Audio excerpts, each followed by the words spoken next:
खुलुमबाय स्टुडिअ दं आङो राकेश रामसियारि। नोंथांमोना नुनो मोनदों जे गुबुन गुबुन समाव गुबुन गुबुन जायगाफोराव नोंथांमोना नुनो मोनदों जे बे समाव गोबां गलाफोराव सिखाव हाबनाय, नखराव सिखाव हाबनाय, बेफोरबायदिनो गोबां सिखावफोर हाबनानै मुवा बेसाद खावनायखौ नोंथांमोना नुनो मोनदों। नाथाय क'क्राझाराव मोनसे सोमोनांथाव आरो आलादा रोखोमनि मोनसे सिखावनि थासारि, बे थासारिखौ नुनो मोनदों। थारैनो नोंथांमोनाबो जुदि बेफोर बाथ्राखौ थामहिनबा मोनथियोब्ला नोंथांमोनाबो सोमोनांगोन। थारैनो मख'गोन जे बड'लेण्ड बुब्लिनि गेजेरजों बे समाव क'क्राझाराव मोनसे आलादा रोखोमै सिखाव सोमजिनायखौ बे समाव नुनो मोनदों। थारैनो मख'नांगोन जे बे समाव क'क्राझाराव सैमा सिखाव ओंखारदों, सैमा सिखाव ओंखारदों क'क्राझाराव।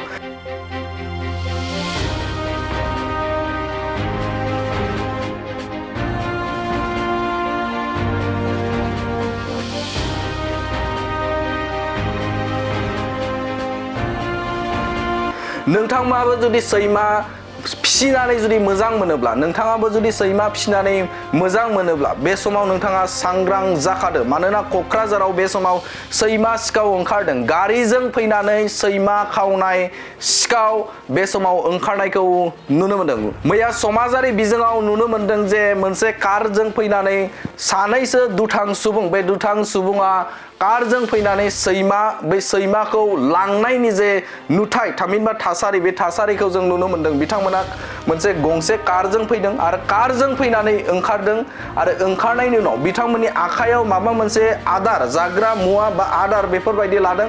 बेफोरबायदि आदार लानानै सैमा जाय जायगायाव थानाय बा गोबां जमा जानानै थानाय सैमा, बे सैमा जायगायाव बिथांमोना थांदों आरो थांनानै जे लफायनो थाखाय, बिथांमोनखौ बरायनो थाखाय, सैमाफोरखौ बरायनो थाखाय नाजादों आरो नाजानानै बिथांमोना फेलें जादों, जाफुंसाराखै। बे जाफुंसारियाव सैमाखौ जोनाय थासारियावबो नुनो मोनदों। थारैनो नोंथांमोना नुनो मोनदों डिसप्लेनि हेफाजाबजों नुदों जे सैमाफोरा जेब्ला आदारखौ जानायनिफ्राय बिथांमोना आदारखौ जानायनिफ्राय नेवसिगारदों, बे नेवसिगारनायखौ नोजोर बोनानै सैमाखौ खुबैनाय, थामहिनबा बे समाव सैमाखौ जोनाय थासारिखौ नुनो मोनदों। थारैनो मख'नांगोन जे क'क्राझाराव नोंथाङाबो जुदि थायोब्ला आरो माफा नखराव जुदि सैमा फिसियोब्ला नोंथाङाबो सांग्रां जाखादो। मानोना बे समाव नोंथांनि नखरावबो बा नोंथांनि साखाथि फाखाथियावबो बे समाव कारजों फैनानै सैमा सिखावा नोंथांनि सैमाखौ लांनो हागौ। बे सोमोनांथाव बे थासारिया गुबुन जायगायाव जायाखै, बे क'क्राझारावनो जादों।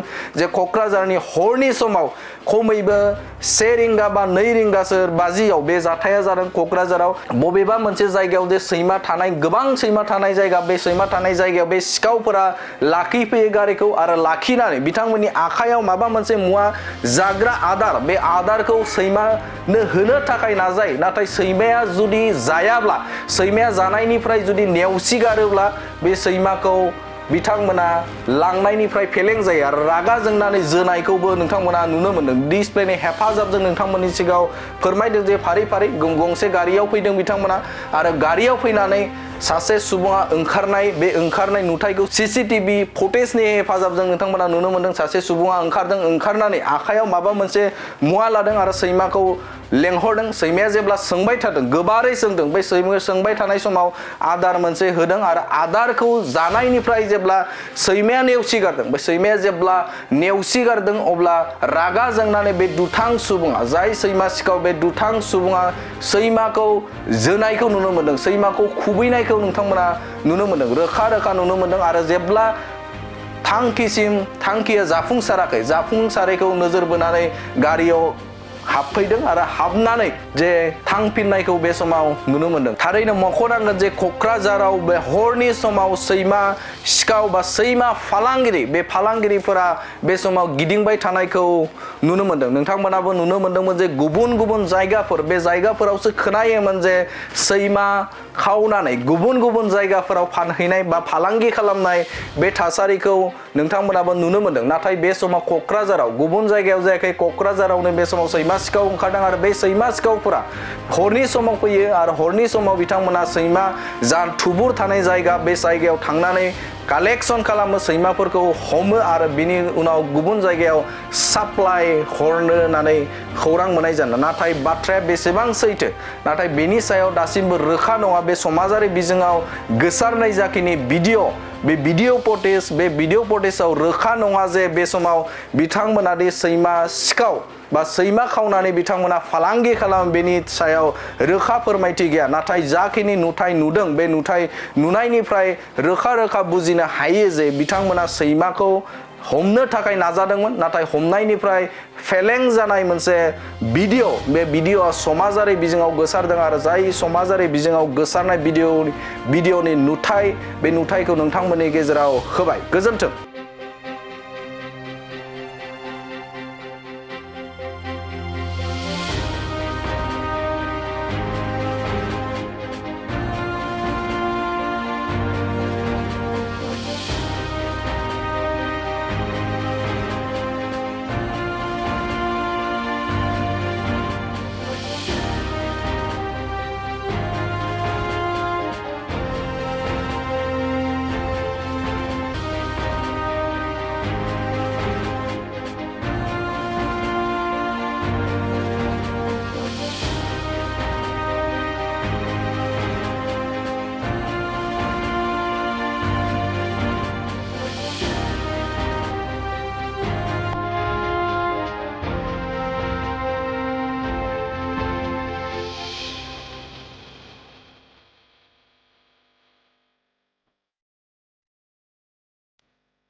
मोनसे गोजोनथाव खौरां दतमा इउएन एकाडेमि फरायसालिया लानानै फैदों मोनसे गोजोनथाव खौरां। नंगौ दतमा इउएन एकाडेमि फरायसालिया लानानै फैदों बेसेन नाङै मुं थिसननाय। दतमा इउएन एकाडेमि फरायसालिया 2025-26 सोलोंथाइ बोसोरनि थाखाय केजि 1 निफ्राय थाखो 8 सिमनि थाखाय बेसेन नाङै मुं थिसननाय होगासिनो दं आरो बिथराय आरो फाइलिनि थाखाय फर्म बिलाइनाय आरो मुं थिसननायाबो सोलिगासिनो दं आरो दतमा इउएन एकाडेमि फरायसालियाव हौवासा आरो हिनजावसाफोरनि थाखाय हस्टेलनि खाबुबो दं। बिनिखायनो नोंथाङाबो नोंथांनि गथ'खौ दतमा इउएन एकाडेमि फरायसालियाव बेसेन होआजासे मुं थिसननो सानदोंब्ला आरो हस्टेलाव दोननानै फोरोंनो सानदोंब्ला थाबैनो मुं थिसननो हागोन आरो नोंथाङा आबुङै मिथिनो थाखाय नैबे 7002660387 जानबुं नम्बराव कल खालामना खौरां लाहरनो हागोन।